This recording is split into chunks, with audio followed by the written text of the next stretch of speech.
La première, l'histoire continue. Bertrand N, Hélène Maquet.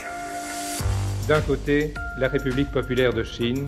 De l'autre côté, une petite île à peine plus grande que la Belgique.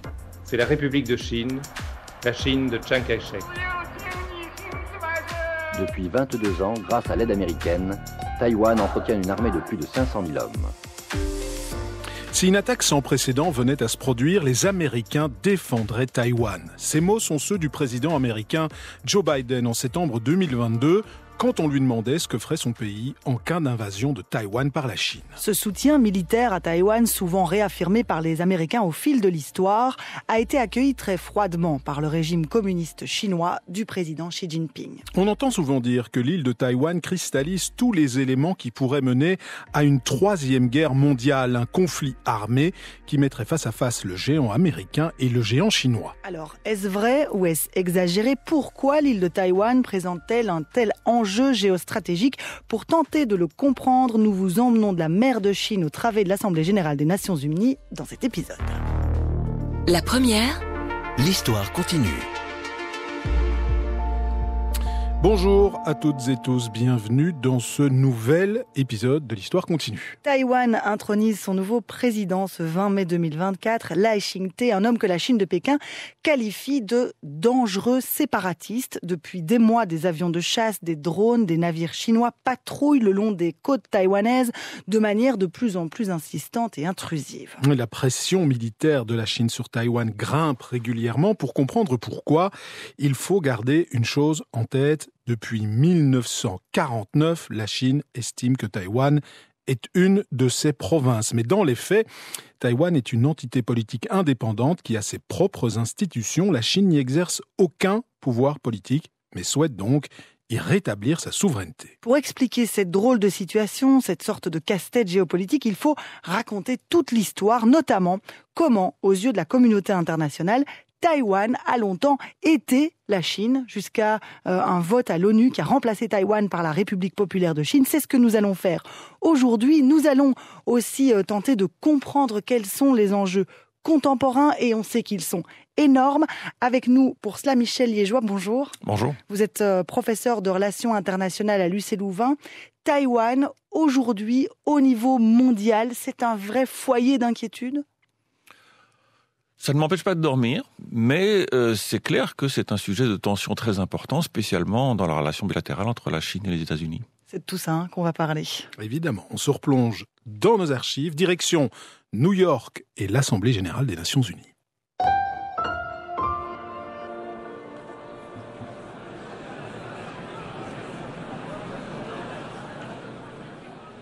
Lundi 25 octobre 1971. Il est 23h17. Et malgré la fatigue et l'ambiance électrique, l'excitation est palpable. La tension grimpe le long des lambrés qui tapissent les murs du grand hémicycle, puis virevolte dans la grande coupole bleu-roi qui surplombe les travées de l'Assemblée générale des Nations unies.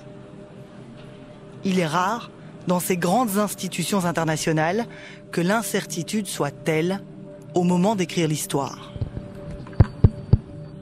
Ancré dans son pupitre, grand bloc de marbre noir, derrière ses lunettes à large monture, U Thant, le secrétaire général des Nations unies, fait le décompte des voix. Yes, Ethiopia. Yes. Yes, Fiji.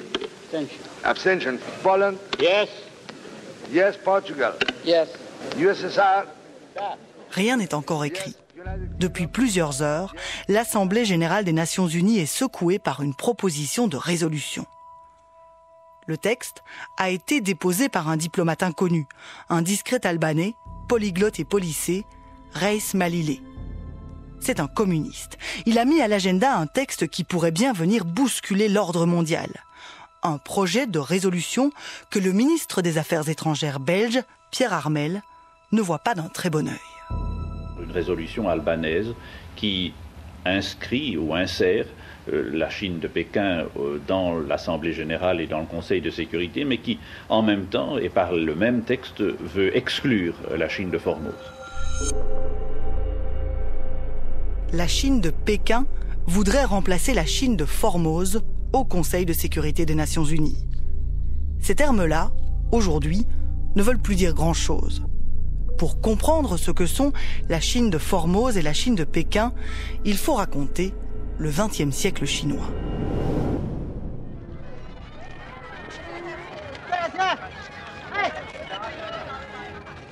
« 1911. Le Kuomintang, premier parti politique en Chine, renverse la dynastie des Qing. Le dernier empereur abdique au profit d'une république menée par un président, Sun Yat-sen. Le successeur de Sun Yat-sen s'appelle Chiang Kai-shek. Le Kuomintang, parti nationaliste, est le grand parti chinois. Mais il existe aussi un parti communiste, mené par un certain Mao Tse-tung. Les deux partis se livrent une intense guerre politique. Pendant la guerre contre le Japon, qui se termine en 1945, les deux partis adoptent une forme de trêve.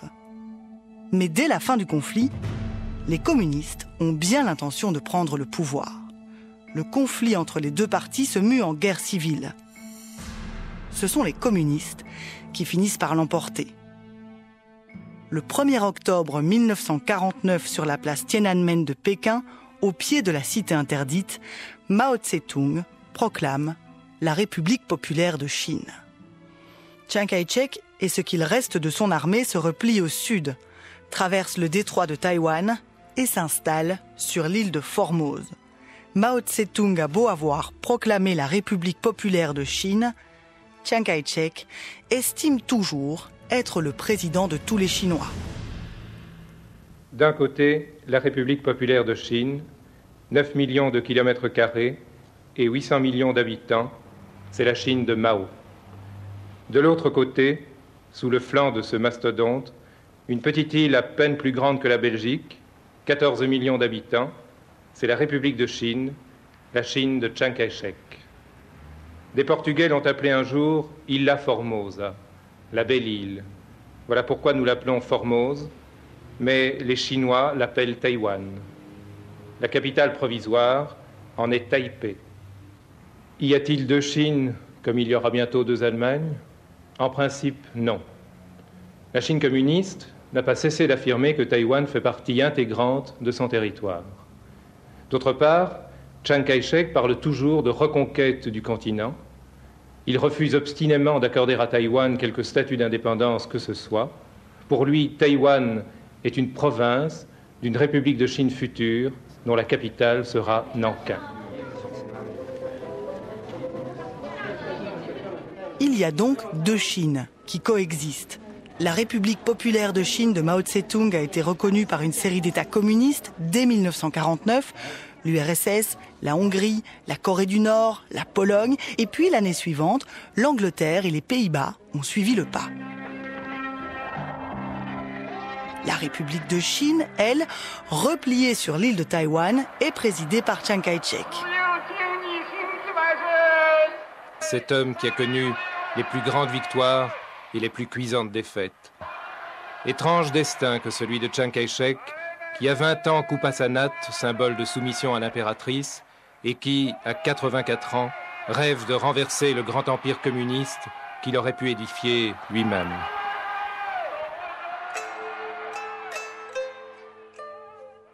Les années passent. Nous sommes dans les années 70.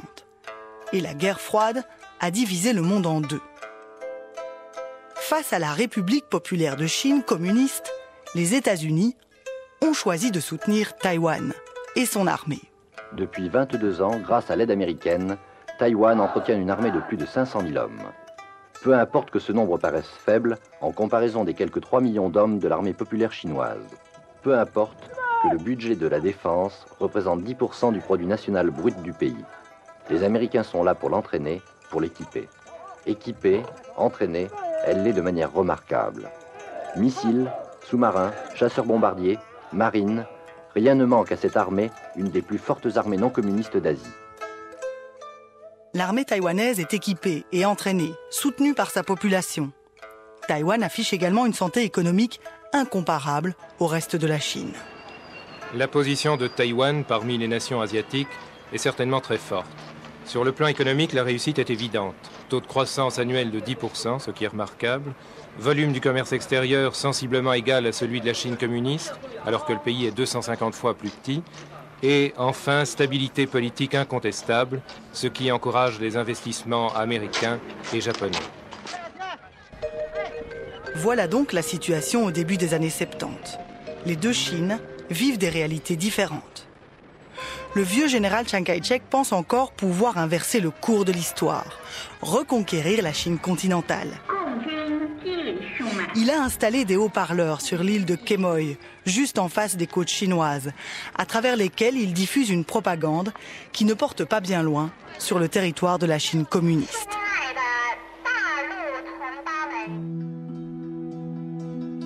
Plus personne ne peut nier l'existence de la République populaire de Chine de Mao Tse-tung. La France a fini par la reconnaître en 1964. Ce n'est toujours pas le cas des États-Unis. Mais en ce début des années 70, une forme de relation diplomatique entre les deux géants semble s'amorcer. Tout a commencé comme un jeu entre Pékin et Washington. En avril 71, une équipe de pongistes américains donnait le coup d'envoi de la diplomatie du ping-pong. Mais ces aimables sportifs n'étaient que le signe visible d'une énorme négociation souterraine menée par Henry Kissinger.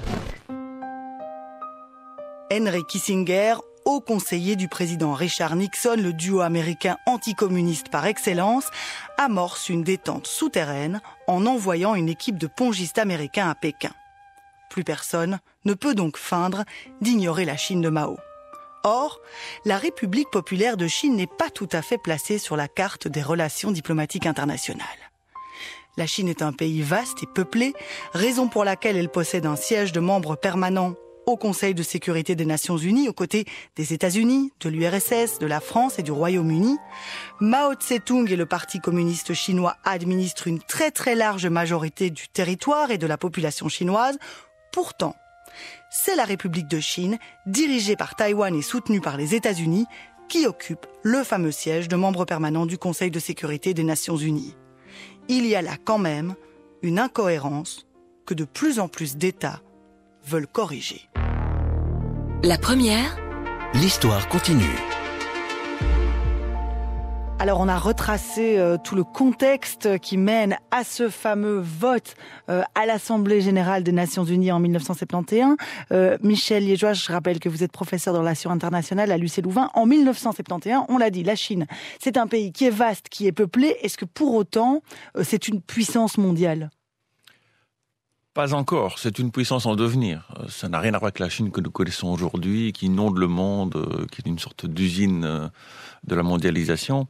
C'est encore un pays arriéré, essentiellement agricole, qui connaît encore des famines, qui peine parfois à nourrir sa propre population, qui connaît des difficultés internes considérables parce que les tentatives totalement nouvelles de mise en œuvre d'une économie collectiviste, le grand bond en avant, la révolution culturelle, tout ça crée des contradictions extrêmement fortes. Beaucoup de violence. Beaucoup de violence également, bien entendu. Aucune liberté, ça va de soi. Et donc les choses ne vont pas bien. Et la croissance n'a rien à voir avec celle qu'on connaîtra par la suite. Donc ce n'est pas encore une grande puissance économique, ce n'est pas encore une grande puissance militaire, même si bien la bombe atomique va bientôt être là, mais ça n'a rien à voir avec les arsenaux dont disposent les deux superpuissances à l'époque. Mais les États-Unis regardent et anticipent et voient très bien que par sa taille et par sa population, ce pays un jour sera une très grande puissance et qu'il convient d'anticiper ce moment.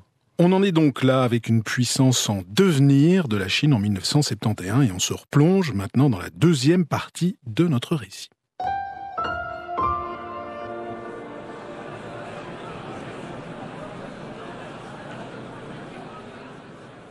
« 24 octobre 1971. L'Assemblée générale des Nations Unies se rassemble, présidée par le secrétaire général, le Birman U Thant. During this last year of my mandate, au cours de cette année, qui est la dernière de mon mandat, nous avons vu des signes avant-coureurs d'un dégel des relations internationales. Les tensions de la guerre froide sont retombées et le mot détente résonne plus fréquemment dans nos débats. Assiste-t-on à un dégel ? La République populaire de Chine attend devant la porte des Nations Unies. Un diplomate albanais du nom de Reis Malilé a écrit une résolution qu'il veut voir voter. Il a été ambassadeur d'Albanie en Chine et son projet est très clair. Il demande le rétablissement de la République populaire de Chine dans tous ses droits et la reconnaissance des représentants de son gouvernement comme les seuls représentants légitimes de la Chine à l'Organisation des Nations Unies, ainsi que l'expulsion immédiate des représentants de Chiang Kai-shek du siège qu'ils occupent illégalement à l'Organisation des Nations Unies et dans tous les organismes qui s'y rattachent. Ce que prévoit cette résolution, c'est donc de remplacer les représentants de Taïwan par ceux de Pékin. La République populaire de Chine remplace la République de Chine à l'ONU. Dans la lignée de la doctrine que revendique Taïwan comme Pékin, le principe d'une seule Chine. Mais ce n'est pas la seule et unique thèse qui circule parmi les membres des Nations Unies. La Belgique, par la voix de son ministre des Affaires étrangères, analyse les différentes options. Si je dois les résumer, on peut dire qu'il y a 3 thèses. La thèse qui est celle à la fois de Pékin et de Taïwan, c'est qu'il y a une seule Chine continentale et insulaire que Pékin revendique dans sa totalité et que Taïwan continue à revendiquer dans sa totalité, quant à la souveraineté sur la totalité de ce territoire. Il y a une autre thèse qui a été esquissée aux Nations Unies, selon laquelle il y avait une seule Chine, mais 2 gouvernements. Et il y en a une troisième, celle que je viens de vous rappeler, qui a toujours été celle de la Belgique. Il y a une seule Chine, membre de droit et membre permanent de l'Assemblée des Nations Unies et du Conseil de sécurité. Mais, si Taïwan le désire, il y a un siège qui doit lui être conservé en la qualité d'État membre depuis la fondation des Nations Unies. La Belgique n'a toujours pas reconnu diplomatiquement la République populaire de Chine. Depuis 1949, les Belges sont alignés sur la position de leur grand allié, les États-Unis. Ils plaident pour l'accès de la Chine de Mao au siège de membre permanent, mais dans le même temps, Taïwan doit avoir accès à un siège également. L'un ne doit pas remplacer l'autre. Cette position belge est assez originale, mais en vérité, dit le ministre des Affaires étrangères Pierre Harmel, elle n'est pas très étonnante pour une nation comme la Belgique. Ce n'est pas tellement original que de vouloir préserver au sein de la communauté des nations le droit à l'égalité des petites nations par rapport aux grandes. L'exclusion d'une petite pour pouvoir en admettre une grande, si ça devenait une réalité, pourrait un autre jour être utilisé contre d'autres petites nations. Et peut-être qu'au nom des petites nations, ça n'est pas si original que cela de vouloir en préserver le droit égal à celui de ceux qui sont plus peuplés ou qui ont un plus grand territoire. En ce 25 octobre, alors que la proposition albanaise est sur la table et que la tension monte dans l'hémicycle, il semble évident que les États communistes voteront pour. De nombreux États africains vont également se prononcer en faveur du texte. Les États-Unis, eux, y sont farouchement opposés. Ils ont rassemblé les diplomates de toute une série de nations dans un palace new-yorkais pour tenter de les convaincre. Et pour contrer l'entrée de la République populaire de Chine à l'ONU, les États-Unis déposent eux aussi une résolution. Celle-ci vise à faire de cette entrée ce que l'on appelle une question importante. Si le texte américain est adopté, il faudra une majorité des 2/3 pour que la proposition albanaise soit adoptée. Et les États-Unis se disent qu'ils devraient facilement trouver 1/3 de votants pour bloquer le texte. Le vote démarre. L'Union soviétique rejette. No, United Kingdom. Le Royaume-Uni aussi. No, United Republic of Tanzania. Tout comme la Tanzanie. No, United States. Les États-Unis laissent traîner un temps avant de répondre oui. Ce qui fait rire l'Assemblée. Yes. Upper Volta. Yes, Uruguay. Et ainsi de suite, les votes s'enchaînent. D'une très courte majorité, 59 contre, 54 pour, la proposition américaine est rejetée. In favor, 54, oppose, 59, abstention, 15. The draft resolution is rejected. Dans les travées, c'est l'explosion de joie.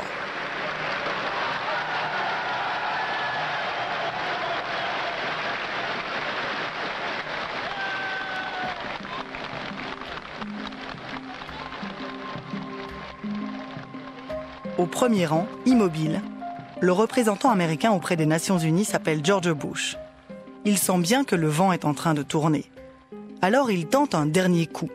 Faire retirer la partie du texte albanais qui porte sur l'expulsion des représentants de Taïwan. Mais de nouveau, c'est un échec. Alors le représentant de Taïwan monte sur l'estrade et prononce ces mots.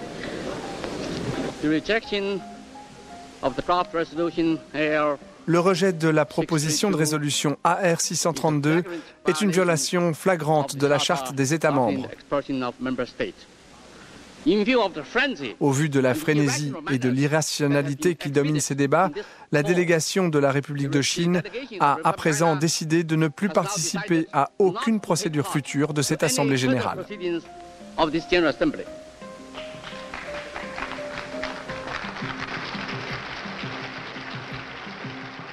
Sous des applaudissements formels, 4 hommes en costume noir quittent la salle. Taïwan n'aura plus de représentants à l'ONU. Le vote sur la résolution 2758 peut avoir lieu et elle sera facilement adoptée. As follows: in favor 76, oppose 35, abstention 17. The draft resolution adopted. 76 voix pour, 35 contre, 17 abstentions. Les États-Unis votent contre, évidemment, mais la Belgique, finalement, vote oui. Monsieur le ministre, après le vote intervenu aux Nations Unies, est-ce qu'on peut parler, selon vous, de volte-face de la Belgique en cette affaire? La Belgique a toujours conservé la même position. Elle a estimé qu'il y avait un seul État chinois, membre permanent et de droit des Nations Unies, que si Taïwan désirait appartenir aux Nations Unies et conserver son siège de simple membre, elle devait pouvoir le conserver pour autant qu'elle en exprime la volonté. Le lendemain matin, la Belgique annonce rouvrir ses relations diplomatiques avec la Chine. 20 ans après les avoir interrompues, le ministre des Affaires étrangères Pierre Harmel veut écrire un nouveau chapitre belgo-chinois. Quand deux États décident d'ouvrir des relations diplomatiques, ils ouvrent un grand cahier vide et qui peut par conséquent être rempli de pages au fur et à mesure du temps et de l'histoire. Et avec Taïwan, le cahier est définitivement fermé. Nous avons pris les contacts, comme je vous l'ai dit publiquement tout à l'heure. Nous avons pris tous les contacts nécessaires avant de conclure avec l'État de Taïwan. Il nous a avertis de ce qu'il suspendrait ses relations diplomatiques avec la Belgique si l'ouverture des relations diplomatiques se faisait avec Pékin. Et dès lors, les relations diplomatiques ont été suspendues par Formose à partir d'aujourd'hui. Le matin du 26 octobre, après le vote de la nuit à New York, à Taïwan, la réaction du général Chiang Kai-shek est cinglante. Dans un discours prononcé quelques heures après l'expulsion de la Chine nationaliste de l'ONU, le maréchal Chiang Kai-shek a déclaré « Les Nations Unies se sont honteusement inclinées devant les forces du mal. Elles sont dorénavant une maison malfamée. »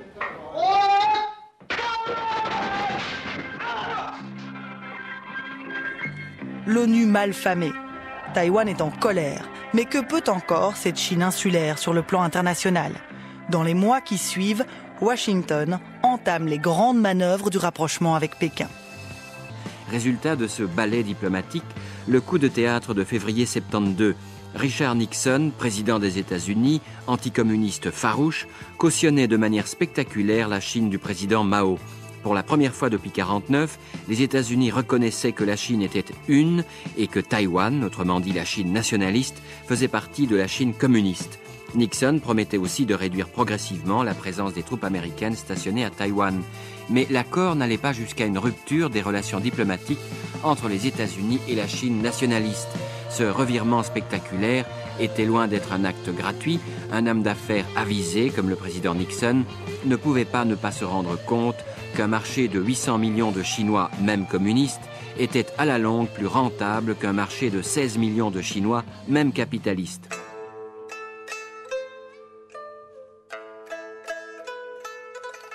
Est-ce la fin de Taïwan? En ce tout début des années 70, c'est ce que pensent de nombreux diplomates européens. C'est en tout cas la fin d'une certaine idée de Taïwan, comme le dit l'ancien Premier ministre français, Maurice Couve de Murville. Il faut parler de Taïwan au passé comme, disons, une entreprise durable. Pendant très longtemps, on a entretenu le mythe ou la fiction que Taïwan était la Chine et que c'était Taïwan qui, dans l'avenir, redeviendrait la Chine. Ça, c'est une affaire qui est terminée. Elle avait été entretenue artificiellement par les Américains qui ne se résolvaient pas à reconnaître une réalité tellement contraire à ce qui avait été leur politique pendant longtemps. Et puis maintenant, tout a changé, puisque le président Nixon a décidé tout d'un coup, ou plutôt après mûre réflexion, de changer la politique américaine de ces 20 dernières années et de constater que dorénavant, la Chine, ce n'était pas Taïwan, mais c'était Pékin. Alors depuis ce moment-là, Taïwan est terminé. La première, l'histoire continue. Les représentants de Taïwan remplacés donc par ceux de la Chine populaire au siège de membres permanents du Conseil de sécurité des Nations Unies. Moment clé donc en 1971 qui signe le déclin de Taïwan sur la carte diplomatique et géopolitique mondiale. Michel Liégeois, je rappelle que vous êtes professeur en relations internationales. D'abord pour peut-être essayer de décrypter ce qui s'est passé, là, ce ballet diplomatique avec des votes, puis il y a des seconds votes, des retraits, etc. Bon, c'est un peu compliqué, surtout que c'est lointain. Les États-Unis ont subi une forme de camouflet de la part de la communauté internationale, ou comment ça s'est passé, ça ? Oui, d'une certaine façon. En fait, on prend conscience que, à la suite de la vague de nouveaux États membres issus de la décolonisation, le rapport de force a changé dans l'Assemblée générale et que il n'y a plus forcément un rapport de force favorable à ce qu'on appellerait aujourd'hui l'Occident ou le Nord, et que ici, c'est toutes les voix africaines, asiatiques, une partie des voix latino-américaines ont pesé très lourd, et les Américains, les alliés et leurs alliés n'ont pas pu adopter cette résolution de procédure d'abord, qui, entre nous aujourd'hui, on peut le dire, sans prendre parti, était quand même fondée. Admettre la République populaire de Chine et exclure une délégation, c'est une question importante. Donc, ça me paraît difficilement contestable. Donc cette résolution, elle était fondée, mais il est évident que le rapport de force était celui-là. Et donc, ce qui est frappant dans le sujet qu'on vient d'entendre, ce sont les applaudissements, les cris de joie, ce qui montre bien qu'il y a une sorte de victoire symbolique. Au-delà du dossier en tant que tel qui est traité ce jour-là, on sent bien qu'il y a une forme de basculement et l'Assemblée générale, depuis lors, sera très régulièrement le lieu, certes non décisionnel, parce que c'est une exception ici, il y a vraiment une capacité décisionnelle, mais sur des tas d'autres sujets, on pourrait prendre le conflit du Proche-Orient, où il y a une majorité pro-palestinienne depuis très longtemps à l'Assemblée générale, mais sans capacité décisionnelle, la capacité décisionnelle se trouvant au Conseil de sécurité. Vous le disiez, cette résolution, elle a une puissance symbolique qui est forte, d'autant plus que, en vérité, on le comprend bien, derrière les États-Unis, certes soutiennent Taïwan à l'ONU, mais sont en train de renouer des relations diplomatiques avec la République populaire de Chine et avec Mao Tse-tung. Pourquoi est-ce qu'à ce moment-là, en 1971 un peu en sous-marin, et puis en 1972 de manière tout à fait formelle et de manière tout à fait ouverte, pourquoi est-ce que les États-Unis à ce moment-là décident de réchauffer leurs relations diplomatiques avec la Chine ? Alors je pense qu'ici le rôle de Henry Kissinger est absolument essentiel. Henry Kissinger, c'est le prototype, l'exemple du réalisme en relations internationales. Et c'est le conseiller dont tout le monde pense qu'il a été président. Non, il n'a jamais été président. Il a été tellement important. Voilà, mais sur les questions de politique étrangère, sous l'administration Nixon, c'est lui qui fait la pluie, le beau temps. Et c'est lui qui, à un moment donné, va dire la politique déterminée par des considérations idéologiques, l'affrontement entre le capitalisme et le communisme qui a jusque-là dicté l'absence de relations avec la Chine communiste, doit cesser au nom d'un principe de réalité. Il s'agit d'une future grande puissance, premier élément, il s'agit d'établir des contacts. Et deuxièmement, notre ennemi principal, c'est l'Union soviétique. Et nous devons profiter des frictions que l'on constate entre l'Union soviétique et la Chine populaire, trouver un terrain d'entente, des intérêts communs, et il y en a avec la Chine populaire, de sorte que dans ce rapport triangulaire, en définitive, ces ponts qui vont être construits entre les États-Unis et la Chine, par ricochet, vont affaiblir l'Union soviétique.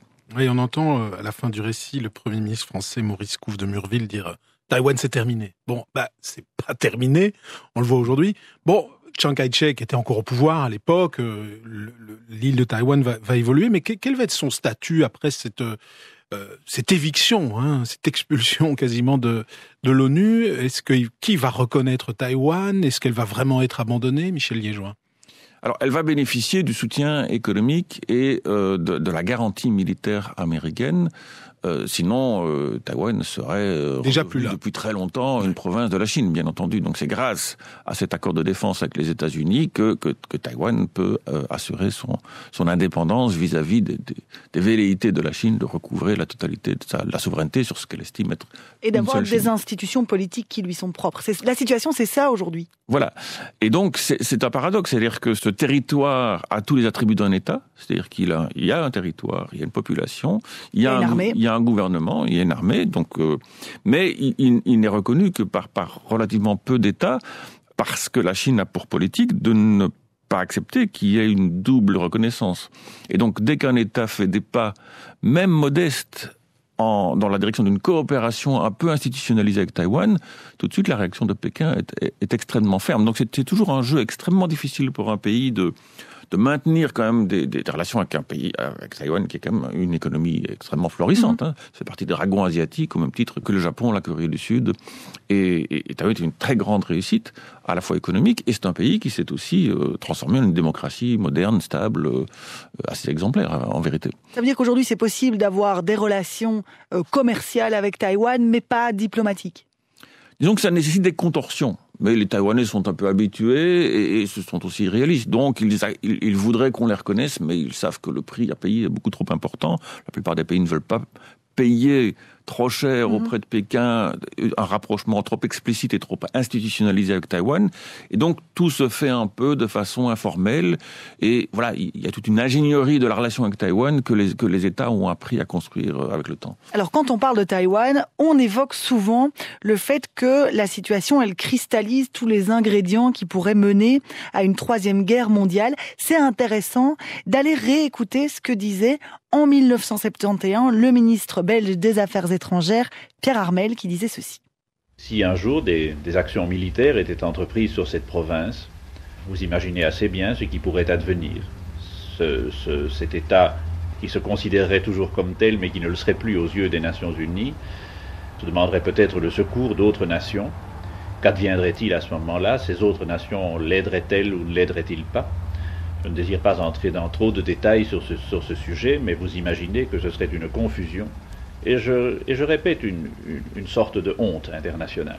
Alors c'est une archive qui a 50 ans et qui pose la question exactement de la manière dont la question se pose. En fait, les termes aujourd'hui sont quasiment les mêmes. Que fait-on si une nation, et quand Pierre Harmel dit une nation, c'est évidemment la Chine qu'il ne veut pas nommer de manière explicite, mais qu'il sous-entend.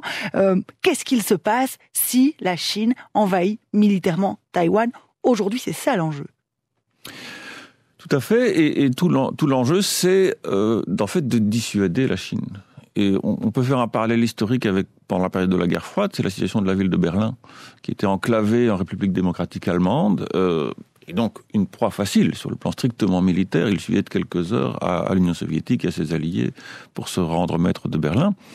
Et donc, résister militairement à une telle annexion était impossible. Il fallait donc en dissuader l'Union soviétique, et c'est la dissuasion nucléaire, la doctrine des représailles massives à l'époque, qui permettait de le faire. Si vous entrez dans Berlin-Ouest, eh bien, nous allons envoyer des missiles nucléaires sur Moscou, sur Leningrad, etc. Et donc c'est un peu comme ça que ça fonctionne aujourd'hui. Les Américains, par leur garantie militaire, la présence permanente d'une force navale équipée de missiles nucléaires, et cette garantie de protéger la souveraineté territoriale de Taïwan, jusqu'à présent, a dissuadé les Chinois de régler le problème par la voie militaire. Mais voilà, c'est un jeu d'influence, et on voit bien que la Chine met une pression croissante sur Taïwan avec des exercices à ses frontières, etc. Est-ce que, pour vous, c'est envisageable? Est-ce qu'on peut envisager aujourd'hui que Xi Jinping, que la Chine décide d'attaquer, d'envahir Taïwan? Est-ce que c'est un vrai enjeu, notamment de politique intérieure en Chine? Alors, c'est un enjeu de politique intérieure, et c'est la raison pour laquelle tout gouvernement chinois se doit de maintenir cette pression. à la fois sur le plan diplomatique, dans les discours, dans les manœuvres militaires. Ça permet de conserver une forme de cohésion nationale. Et le gouvernement ne serait pas dans son rôle s'il ne le faisait pas. D'un autre côté, tant que le discours de la dissuasion est ferme de l'autre côté, et qu'il n'y a pas de doute sur le fait que les États-Unis interviendront en cas d'attaque contre Taïwan, il y a très peu de chances que l'attaque se produise. Alors il peut toujours y avoir des accidents, il peut y avoir des incidents, ça c'est possible, mais une véritable invasion, elle n'aura lieu que si à un moment donné il y a un sérieux doute du point de vue de Pékin sur la détermination américaine à défendre Taïwan. Ça veut dire, quand on dit que tous les ingrédients sont là et cristallisent la possibilité d'une troisième guerre mondiale, ça reste pour vous quelque chose de théorique, les ingrédients sont là, c'est pas pour autant qu'on va les mélanger quelque part? Je dirais que même la façon même dont on pose la question rend la chose impossible.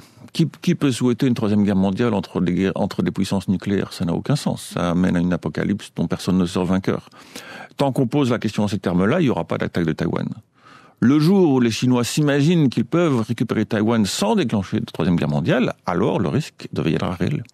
Et ce risque-là, peut-être pas de troisième guerre mondiale, mais enfin de disparition de Taïwan en tant que île avec un statut particulier pour sa population, pour ses institutions, est-ce qu'il n'est pas lié à une future élection de Donald Trump, c'est-à-dire à une forme d'instabilité politique aux États-Unis qui pourrait conduire à ce que vous souligniez tout à l'heure, qui est un doute. Exactement. Comme peut-être Vladimir Poutine l'espère en Ukraine à propos des Américains. Bon, c'est un autre dossier. Est-ce que vous pensez que la ligne politique des Américains pourrait varier dans les prochaines années ? Évidemment, on voit très bien dans certains discours de Donald Trump qu'il y a des éléments fondamentaux et permanents de la politique étrangère américaine qui sont remis en cause. Donc, pourquoi pas, sur l'autel de deals sur le plan économique et commercial, par exemple, imaginer que les États-Unis, finalement, se disent que ce n'est pas si important que cela que Taïwan soit de facto un État indépendant, qu'il redevienne une province de la Chine, avec des accords de type de ceux qu'on a pu imaginer lors de la rétrocession de Hong Kong. Dont on a vu que... Et donc, voilà, précisément, donc on voit très bien vers quoi ça peut mener, bien entendu, et donc les risques que cela fait peser sur le régime politique actuel qui règne à Taïwan. Mais on ne peut pas complètement exclure que des administrations américaines futures pense à un moment donné que le prix à payer pour maintenir ce petit village gaulois démocratique, libéral et capitaliste au large de la Chine devient excessif et que le jeu n'en vaut plus la chandelle. C'est un calcul qui pourra un jour être fait à Washington, oui. Est-ce que, et on va terminer là-dessus, pour vous, les choses auraient été différentes, la situation aurait pu être différente si, à l'époque, en 1971, la résolution des Nations Unies telle qu'elle a été votée avait été différente et qu'on avait laissé finalement Taïwan rester au sein des Nations Unies comme une entité reconnue, alors que la Chine à l'époque n'avait pas la puissance qu'elle a aujourd'hui et la complexité militaire qu'on voit dans la situation actuelle. Est-ce que finalement il y a une forme d'erreur fondamentale dans la manière dont on a fait sortir Taïwan des Nations Unies à l'époque? C'est un peu particulier parce qu'en fait, le gouvernement de Chiang Kai-shek de l'époque ne le souhaitait pas, puisqu'il estimait être non seulement le gouvernement de Taïwan, mais le gouvernement de toute la Chine. Donc la solution des États, c'était le seul point d'ailleurs d'accord avec la Chine populaire. Je ne suis pas certain que ça changerait fondamentalement la situation actuelle. La seule chose, c'est qu'il y aurait une délégation de Taïwan à New York, ça c'est certain. Mais pour autant, la revendication de la Chine que cet État, qu'elle n'aurait évidemment pas reconnu, et pour vocation de réintégrer la souveraineté chinoise, resterait exactement la même. Donc je ne pense pas que sur le plan géopolitique, ça ait des conséquences par rapport à la situation qu'on connaît aujourd'hui. Merci beaucoup Michel Liégeois d'avoir été avec nous pour rééclairer cette histoire longue de la Chine, de Taïwan. Aujourd'hui, on peut dire que, peut-être pas plus que jamais, mais en tout cas, on a vraiment bien fait résonner le passé avec la situation actuelle. Merci beaucoup d'avoir été avec nous. On a bien fait de raconter le passé pour éclairer le présent, puisqu'on sait que c'est notre doctrine dans l'histoire continue. Avec les archives de la Sonuma, une émission réalisée par Jonathan Remy et coordonnée par Émilie Malice.